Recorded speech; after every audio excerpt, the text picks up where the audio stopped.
মজার একটা তথ্য দেই। সেটা হচ্ছে আমরা বলিউডের অনেক গান শুনি এবং ছোটবেলা থেকে অনেক বলিউডের গান শুনেছি।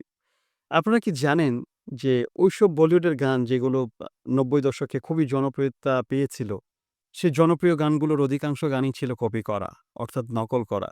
বলিউডের যারা কম্পোজার ছিলেন তারা বাইরের দেশের গানগুলোকে নিজেদের মতো করে তৈরি করে তারপর গানগুলো রিলিজ করতেন। তো এই যে তারা বাইরের দেশের ইনফ্লুয়েন্সে নিজেদের মতো কাস্টমাইজ করে এই টিউনগুলো করতেন, গানগুলো রিলিজ করতেন।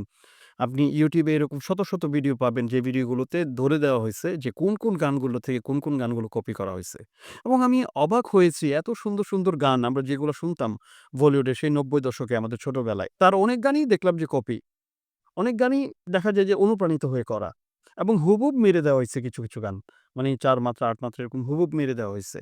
যেমন ধীরে, ধীরে সে মে জিন্দগি মে আনা এরকম একটা গান আছে, খুবই জনপ্রিয় গান।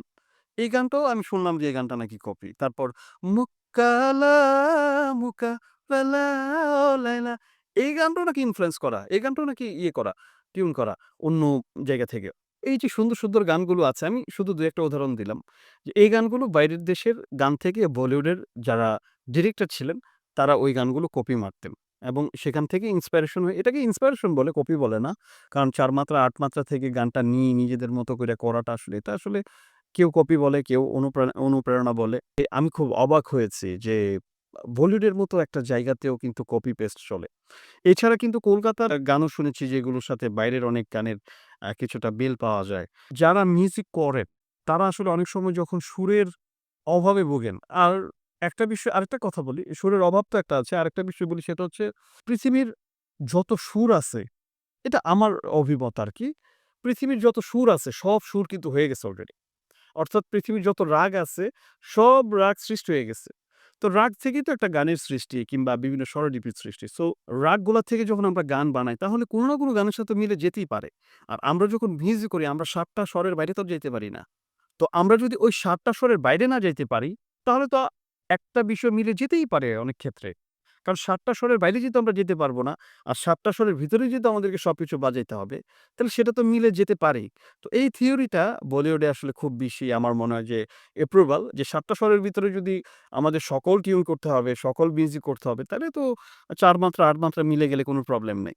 তো এটা হয়তোবা তারা ওই থিওরিতেই কাজ করে। না হলে তারা বাইরের দেশের যে টিউনগুলো আছে, ওই টিউনগুলো তারা নিজেদের মতো করে করল এবং ওইটা নিয়ে কোনো ধরনের আইনি জটিলতায় তারা পড়ে নাই, কোনো ধরনের ঝামেলায় পড়ে নাই, কোনো ধরনের কপিরাইট ইস্যুতে পড়ে নাই। তো তার মানে ওইটা কি অ্যাপ্রুভাল? এটা অনেকের মনে প্রশ্ন জাগতে পারে। তো এটা আমার মনেও আসলে অনেক সময় প্রশ্ন জাগে যে আসলে এটা কি প্রবলেম হবে কিনা? হ্যাঁ, সেটা যদি একেবারে ইউনিক কোনো টিউন হয় যেটা দেখা গেল যে যিনি করেছেন উনি যদি কোনো ধরনের পদক্ষেপ নেন, তখন সেক্ষেত্রে পদক্ষেপ নেওয়া যেতে পারে। আর মিউজিশিয়ানরা তো আসলে অনেক উদার মনের মানুষ হয়। তারা দেখা যায় যে মনে করে যে, "থাক একটা মানুষ আমাকে ফলো করে গানটা বানাইছে হয়তোবা আমার ফ্যান, হয়তোবা আমার গানটা তার কাছে পছন্দ লাগছে, সে করছে করুক সমস্যা নেই।" তো এটা অনেকে অনেক সময় এই জিনিসটা করে। অনেকে আসলে উদার মনের মানুষ হওয়ার কারণে অনেকেই দেখা যায় অনেক কপিরাইট ইস্যু আসলে বেঁচে যায়।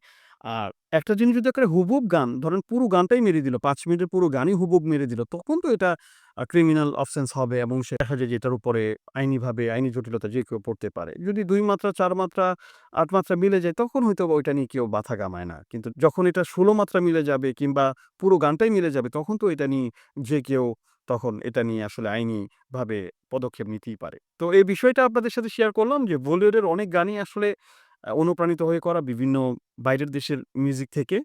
সো এটা ৪ মাত্রা ৮ মাত্রা হতেই পারে। এটা তারা একটা রুলস অ্যান্ড রেগুলেশন ই নিয়ে গিয়েছে ওই মিউজিক কপিরাইট এবং ইন্ডিয়ার অনেক মিউজিক ডিরেক্টররাও এটা জানে না যে আসলে কপিরাইট রুলসটা আসলে কি?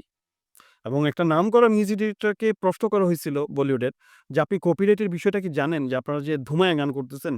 তো তখন উনি হাইস্যা উড়াইয়া দিছিল বিষয়টা যে আসলে আমরা কেউই আসলে ঐরকমভাবে জানি না যে কতটুক মাত্রার গান কপি করলে গানটা আসলে কপিরাইট হয়। তবে হ্যাঁ, একটা গান যদি পুরোপুরি কপি করে ফেলেন, পুরো গানটাই যদি কপি করে ফেলেন তখন সেক্ষেত্রে আইনি জটিলতায় পড়তে পারেন। তো যাই হোক, আজকে এই বিষয়টা নিয়ে শেয়ার করলাম। সামনে নতুন কোনো বিষয় নিয়ে আপনাদের সামনে হাজির হব।